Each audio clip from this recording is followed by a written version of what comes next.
Hai, Assalamualaikum semua. Nama saya Nur Ahmadani binti Muhammad Suhani, berumur 14 tahun dari SMK Senawang. Pada hari ini, saya ingin mengulaskan buku yang bertajukkan Musim Panas yang mengajar kita erti persahabatan. Sebelum itu, saya akan terangkan buku ini dengan lebih lanjut. Buku ini ditulis oleh Hemil dan diterbitkan oleh Pelangi Sendirian Berhad. Buku ini mempunyai 207 muka surat dan mengandungi 7 bab di dalamnya. Dalam banyak bab, saya paling suka bab kedua, bermulanya persahabatan, bab keempat, permainan pagar sesat dan bab ketujuh, ikrar persahabatan. Sebelum saya terangkan dengan lebih lanjut, suka saya untuk berkongsi tentang kulit hadapan buku yang sangat menarik dan warna yang sangat mengujakan. Buku ini mempunyai 8 watak utama iaitu Jin Wuri, Jin Wugul, Tak Rip En, Mintare, Harena, Go'ara, Lisi dan Encik Dori. Watak Wuri merupakan watak yang paling saya suka kerana walaupun dia seorang yang agak cemekap dan selalu membuat masalah, namun dia seorang yang sangat bertanggungjawab. Cerita dimulakan apabila 7 orang pelajar iaitu Harena, Go'ara, Mintare, Lisi, Rip En dan Wugul yang memiliki personaliti yang berbeza telah menyertai kem musim panas. Mereka merupakan ahli kumpulan kristal di bawah bimbingan Encik Dori sebagai fasilitator. Pada hari pertama, mereka memulakan aktiviti berbasikal ke Taman Bunga. Mereka diminta untuk menanam bunga-bunga di sana pada setiap hari. Semua telah bertolak ke sana dengan mengayuh basikal. Namun, hanya Wuri saja yang mengayuh basikal dengan penuh semangat. Sedangkan yang lain leka berbual, berangan dan dilema. Mereka mendapat tempat tercorot dalam acara itu akibat tidak bekerjasama dan tiada semangat kerja berpasukan.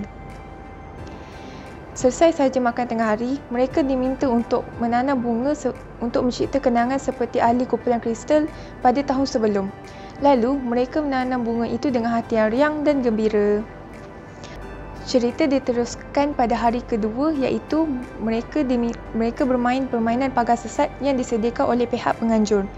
Pada awal permainan, kumpulan mereka amatlah terburu-buru dan tiada semangat untuk menang. Namun, selepas mendengar kata-kata semangat dari Encik Dori, mereka bangkit semula dan tidak mahu mendapat tempat tercorot sekali lagi. Akhirnya, mereka berjaya mendapat tempat pertama dan mengejutkan semua kumpulan lain. Plot cerita diteruskan pada kejadian hari ketiga. Lisi meminjam rantai Harena yang diberi oleh ayahnya. Malangnya, rantai itu telah hilang. Lisi memberitahu perkara sebenar kepada Harena dan membuatkan Harena berasa marah kerana rantai itu amat bermakna baginya. Lalu, terjadilah peristiwa Harena menampar Lisi. Insiden itu telah menyebabkan semua ahli kumpulan kristal berpecah dan menukar kumpulan. Sehinggalah semasa mereka mengemas baju, mereka terjumpa sepucuk surat yang ditulis oleh keluarga masing-masing. Mereka tersentuh selepas membaca surat itu, lalu terus meminta maaf kerana rasa bersalah akan tindakan mereka tadi. Pada masa yang sama juga, mereka mencari Lisi yang sedang mencari rantai itu. Dan akhirnya rantai itu telah dijumpai. Akhirnya pada hari terakhir di kem, mereka diberikan bunga yang ditanam oleh mereka pada hari yang lepas yang menunjukkan kenangan sepanjang mereka berada di kem musim panas ini. Sebelum bertolak pulang, mereka membuat ikrar persahabatan iaitu biarpun terpisah tetapi persahabatan mereka tidak akan berubah buat selama-lamanya. Terdapat banyak nilai dan pengajaran yang saya dapat dalam buku ini. Antaranya ialah nilai hidup bermasyarakat. Kita seharusnya belajar untuk hidup bermasyarakat walau berada di mana demi untuk hidup dengan lebih harmoni. Bak kata pepatah, di mana bumi dipijak, di situ langit dijunjung. Seterusnya ialah nilai persahabatan.